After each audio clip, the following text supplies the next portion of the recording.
This is Tish Griffin here again. I am back on behalf of Family Credit Management Services, and I am here to talk to you today on inflation. That's going to be our topic. Now, keep in mind, Family Credit is available and here to assist you with any of your financial needs. So if you need help dealing with budgeting, dealing with your credit report, dealing with setting goals for the future, or just even dealing with planning and investing, how to get started. Not any tips, but how to invest properly for you. Family Credit is there and they're available. You can reach Family Credit at 800-994-3328 or go online to familycredit.org. Now, one of the best parts about Family Credit is they are a trusted resource. You can use Family Credit as a trusted resource to answer any questions that you have regarding finances. And so today we are going to tackle the topic of inflation. And I know we've been hearing this going around for a little bit. Everyone's also always saying in the news that inflation is here, it's affecting us, we're in a recession, we're not in a recession. And so we're just going to go over what inflation actually is to you as a consumer, okay? So the gist of inflation is that prices, everything goes up. And when that happens, it can throw your whole world out of whack. And with inflation right now, the big topic is that next week, June 12th, the Federal Reserve Bank will meet again. And when they meet, they actually will kind of sit down, go over financial policies and say whether they think we're doing good, whether they can decrease interest rates, whether interest rates should be increased, or if they're going to stay the same. Now, a lot of people speculated back at the end of 2023, the beginning of this year, that at some point the Fed will reduce interest rates because rates are just climbing, and they seem to be climbing at an alarming rate than what we are used to. But here's the thing. We don't know what they're going to do, or we don't know what the Federal Reserve will do until they actually do it. And so the Federal Reserve is a group that sits down to meet and determine what policies and how it relates to money, how that's all figured out here for the United States. So they meet every now and then. There's a meeting, there's probably a few more meetings scheduled for this year. And the next meeting is set for June 12th. So that means they'll sit down June 12th and June 13th, make all of these decisions. And the thing is that a lot of people expected that rates would decrease at this time. Now, right now, it's speculated, though, that rates will stay the same. There'll be what's called a pause, meaning that they won't increase and they won't decrease either. Now, if they were to increase, that affects inflation. That means that prices, as we know it, will most likely go up even more. Not that they're not going up now, but they will go up even more. And this is all determined by really how our economic situation looks and how the government borrows too. Now, just like your home, the government, they have to borrow, they have to maintain a budget as well. And so typically we want to sit down and we think about budgeting, and this is kind of like what they're doing. They're looking at the state, they're looking at where we are, looking at how rates are, and going to determine what will happen in the future. And you may say, well, what does that mean when the government borrows money? Who do they borrow from? Who are our creditors? Here's the thing. The government has the ability to borrow from other countries, corporations, also other investors, so they can get money from a variety of different areas. And this is money that's expected to be paid back. So in order to do this, a lot of times the government will issue what's called notes or bonds. Now, a note just typically is something that you will be loaning your money. You can loan your money to the government and expect interest or returns to be repaid when that note comes due. So there'll be a certain time frame that typically these notes will be paid back to you. So if the government comes to you, hypothetically speaking, and they borrow, let's say $500, they'll say that they'll keep this amount for maybe whatever term, probably 5 years, it could be a 1 year note. And then at the end of that time frame, they'll give that money back to you with whatever interest that they are paying. The same thing may happen for government bonds. And a lot of times, those bonds are issued for 30 years at a time, too. So you want to think about that. Now, usually with our economy, how things are going, a lot of things can be told by how these notes are doing and how it's accelerating. So it might seem like it's not a lot that you can really understand about this, but keep this in mind. When you see, we want to see how this affects you. One of the tall tales that our economy seems to follow is what's called the 10-year Treasury note. Again, the Treasury is issuing these notes for 10 years that they will be repaid at the end of the 10 years with interest made. And typically the 10-year Treasury notes actually follow the mortgage rates and mortgage notes. So that means that if the rates don't change on the 10-year Treasury, mortgage rates probably won't change at all. If you look at, or if you're thinking about getting a home, and you are saying, well, I'm just going to wait till rates go down. Right now, the rates are typically between anywhere from 6 to 8%, more or less inching towards the 8% mark. So we say like roughly about 7% is the rate that these loans are going for. If you want to get a mortgage, that would be a safe rate to say. So that means to say in the near and distant future, guess what? Rates are still going to probably be around 7%. So you want to figure that in. So if you're thinking that you need a house within the next couple of years, keep in mind your rate could be about a 7% or higher by the time you actually go to purchase this home. So that is something that we want to account for in our budget. And again, showing you how this affects you. If the 10-year Treasury note rate goes down, then mortgage rates will probably go down. So those are things you want to listen for in the future when you're trying to figure out how the economy, how the budget, how all of that relates to you and your actual budget.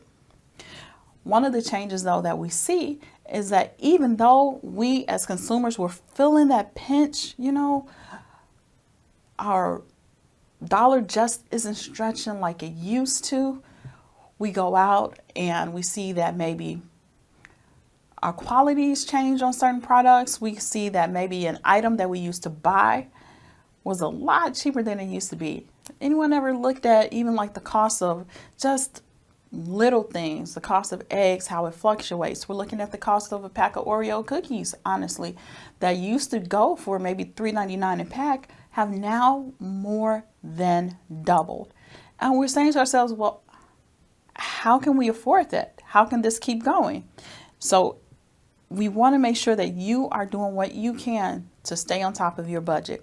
You can reach out to a counselor at Family Credit at 800-994-3328 and get some budgeting help, some tools, because yes, this is a scary time and it's not going to let up. So what we need to do is learn how to work within our means, pay attention to what's going on with the economy and with all the things that are related to our finances, our budget, our bank accounts, and make sure that we are doing what's in our own best interest. This tool right here, you can go to Family Credit's website at familycredit.org, and you will see that on the website. Let's open this up.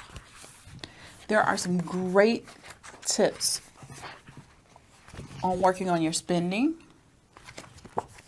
If you are looking for a budget, this is the perfect place to start getting your budget together. If you're needing budgeting help. So I want you to think about that. Everything that I'm saying, use this as a tool and use Family Credit as a resource. Now, sometimes we'll see that because the economy is doing the way that it is, because rates are up, lenders are now easing up on their financing, and you may see that they're bringing back what's considered easy money options. So a few years ago, we would go to try and get a loan and we weren't able to, or it will come in at higher interest rates, higher prices. There's different criteria. But nowadays, we're finding that those things are letting up. Also, we want to be careful because there are certain options that we may think are easy, but in all actuality, they're draining our pockets more than we even even realized. So, back in the day, it was just credit cards that we were able to work with, get financed, and get our special items for. Now, what do we have? We've got those things called buy now, pay later, and they are just popping up. You may have seen some of these options, such as Klarna, Affirm, Afterpay. Any of those sound familiar? When they first started, they were there for convenience, to help you when you weren't able to purchase what you needed, and they still are doing just that. But you may notice that there are different options coming available too, where they will add in a little bit more interest. And you may say to yourself, well, they're just doing it bi-weekly, so it's not that much. You may see an additional $10 every single week. You may see that your interest rate will say that at the end of this loan, you're expected to pay back, $100 in interest, but it's only like a 4-week period. So you want to pay attention to that and ask yourself if this item is really worth the extra money that you're spending. But we'll go over that in another show as well. So we just want to look at what some of the factors are that will help us keep our budget in line. Again, inflation is nowhere near under control. And there are certain things that are, pointing in the wrong direction, because we want rates to come down, but it's not looking like it will. So what are those things that people are looking at? Well, you may think overall, what we don't realize is that overall our economy is looking better. We probably don't feel it, but what's being speculated, what's being said is that the unemployment is down. So people are finding better jobs. They're getting more money, better pay, and the housing rates are up, and rates are up, but it's being balanced out. But that's no problem, right? Not the case for us, though. What we don't realize is that even though there may be signs that say the economy is doing better, are we really doing better? Probably not. What we're finding out basically is that the rich got a whole lot richer, and the middle class and the poor got poorer. So we want to be able to combat that and really think about, how does this inflation affect me? How can I make things work better for me? And honestly, things cost more for a reason. So we want to be able to get in there, control our budget, control our spending, and see what we can do to make things work better for us. One of the things that we want to think about in our lives is, now that we know that the rates are up, they're not going to come down any soon, which means we need to get used to how it is right now. So let's look at those things that we do in life that affect our everyday budget, that affect our liability, that affect our ability to have a great life and continue on the path that we're going. First thing that we want to look at is your budget. And there's certain items in your budget that you want to target. So let's look at our spending. Our shopping is the number one thing that I'm seeing a lot of people fall victim to. They may say, yeah, I've got my budget. I know it's out there, but when I go to the store, I see all of these great deals. I see, things that are a lot cheaper. Then I see things that are more expensive. And where do we cut on that quality too? So you may see there are people using things like Temu, Shein, all of those cheaper brands or cheaper labels that are out there. But guess what? The quality isn't there. So you may think that you're paying $10 for a certain dress or a shirt or something like that. You get it, you put it on, you wear it 2 times, it shrinks, it rips. Guess what? Now you've got to buy another one. So you're paying another $10. Maybe the price has gone up just a little bit. So now you're paying $11.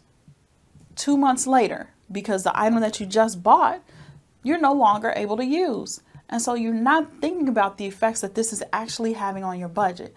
You're out, $20, $30, $40 real quick in the matter of months because you chose to shop cheaper.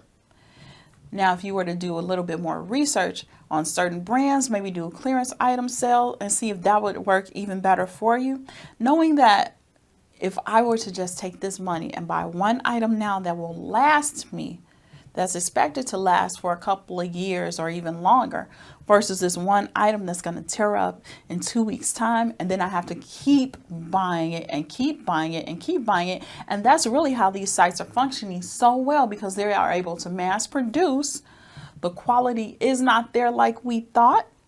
And by the time we get it, there's really not a good return policy as well. Have you guys ever tried getting someone on the phone to return something like that? Not an easy task. So not only is it draining your budget more than you thought, but now it's adding to your frustration, adding to your stress, when we just should do more research on how we spend our money.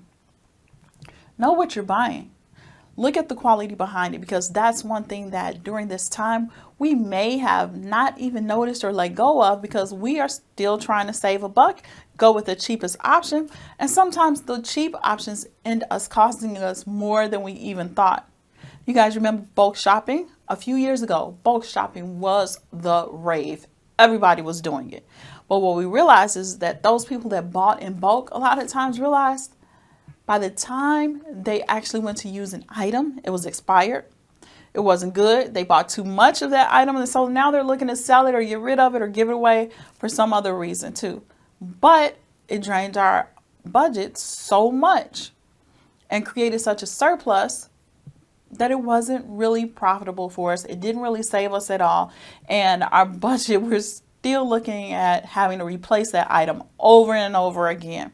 Keep that in mind too. When you're looking at doing those things, sometimes we think we're doing things to make things better, but sometimes it ends us biting us in the butt too. So you want to make sure that you are keeping your eye on your budget, your monthly spending, and when you even go grocery shopping, that's something that we don't think about as well.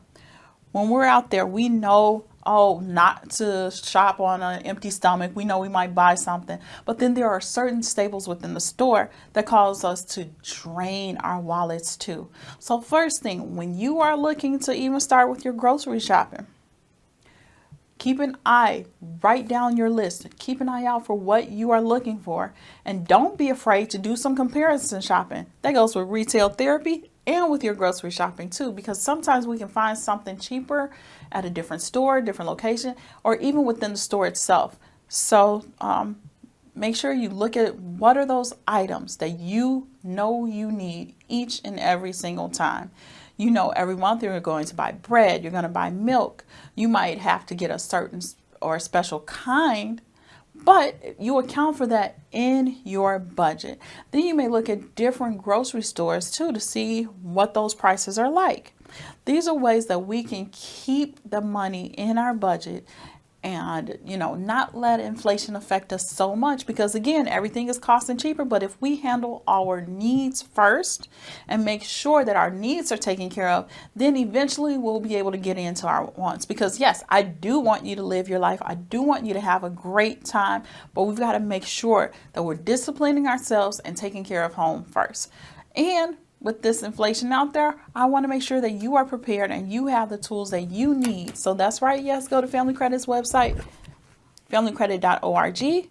Reach out to a certified counselor at 800-994-3328 and get the information and the help that you need. That's right. It's a great tool for you, especially when you're sitting down budgeting. Let's think about this too. Summer's here. We know summer's here, which means kids are out of school, right? You're thinking, I just really didn't understand how this was going to affect me. I forgot about school being out. Now I have a child at home. I don't know what to do. I want to make sure that they have a good summer. Do we do an elaborate vacation? What do we do? Think about this. You want to be able to plan out your entertainment, your childcare expenses, all of that. But you also want to get the help that you need too. You can look for free activities that are happening. That's right. There are free events all over the city, throughout the suburbs, that are happening for your summer relief. You can look at free museum days. There are websites available, even looking at the museums themselves to see what days you are allowed to go to experience the exhibits, to experience the museums for free. Also, there are free movies in the park that you can look at and see where you can go, what days are available. And for some movie theaters as well, there are free or discounted days at certain movie theaters where you can bring the whole family for a lot cheaper than the price of one movie ticket. So These are things that are out there. They're available to you. I want you to use them. I want you to be able to still enjoy life. Another thing that you want to look at is probably Eventbrite. On Eventbrite, there are some free events happening throughout the city, throughout the week, on weekends, things that you probably have never even thought about that you can take advantage of. You can take your children and plan out fun family activities, and they do not have to cost you an arm and a leg. Now, the purpose of these things, they want you to go, they want you to spend the money, they want you to experience it. They are free events. So to combat that, sometimes you may want to look at, hey, this is a free event. Let's do the movie in the park. But we're going to take our meal or our lunch with us. We're going to sit down. We're going to have a nice time. We're going to watch the movie. We'll make sandwiches. We'll bring some chips, some vegetables, some drinks, and just have a good time. And you can set a budget to say, I'm not going to spend more than $10 for doing all of this. And figure out what is cost effective for you. That really will save your budget as opposed to going out, taking everybody out to eat. Sometimes you look at taking maybe, a family with 2 adults and 2 children. You'll spend easily over $100 just to go out and have a good night. So when we can really back in, look at those free events that are happening, look at those discounted events that may be offered through Eventbrite or Groupon, or even just looking at the museums, the galleries, the exhibits that are going on throughout the city and the suburbs this summer, you will be able to just find so much for you guys to do. Also, take a look at the Park District websites, the Park District activity newsletters. Those things will offer a lot of different activities for you and your family to do as well. Also, if you are thinking that, I need an extracurricular activity for my child as well. They're home all summer. I want them to be able to learn a new skill, to improve their skills. Guess what? The Park District has financial assistance available. And the one thing that you have to do is ask for it. Fill out that application for free summer activities or some discounted help for these activities, these classes. Your kids can take advantage of so many different things, such as swimming. You get swimming lessons. You can do gymnastics, dance, all of these activities that are available through the Park District for a discounted rate, or sometimes you can even get that assistance for free. So we can find those things that will help with that. We can look at different community centers that are in the area as well. Community centers offer a lot of activities too. And if you have some extra time, you can volunteer and help out. That always will come a long ways with helping your budget and keeping things on track for you guys. And then the other thing you can do is also enjoy nature. There are parks throughout the area. You don't have to take classes. You can just go ahead and take a nature walk. Spend some time with the family. These are ways that we can make our money work for us, that won't drain us, because inflation's here. So we've got to work around it. And that's what we're doing. We have to be able to balance work and life and keep everything together, keep our budget going strong, and make sure that we are able to do what we need to do. Need some help again? Reach out to Family Credit at 800-994-3328. Go online to familycredit.org. You can request this guide. You can request a free copy to be sent to you. You can have a copy mailed to you. You can also download a free copy of Personal Finance Made Easy. You can get a budget guide, which is called My Spending Plan. Download it right there. You can work through the worksheets yourself, or you can reach out to a counselor at 800-994-3328. We've talked about inflation for this show, so I just want you to be aware and know that it is here to stay around a little bit longer. It does affect us. Prices are going up. Rates are not expected to come down anytime soon. So just in case, we want to make sure that our budget works for us, that we can still have the family fun that we need, that we can still live on what we have comfortably, and just make sure we keep it all together. So keep in mind, inflation does affect you, but it's all in how you control your own finances and keeping those things together for you. So again, if you've got any questions, reach out to Family Credit at 800-994-3328 or go online to familycredit.org. And then that we will see you back again next week. Take care.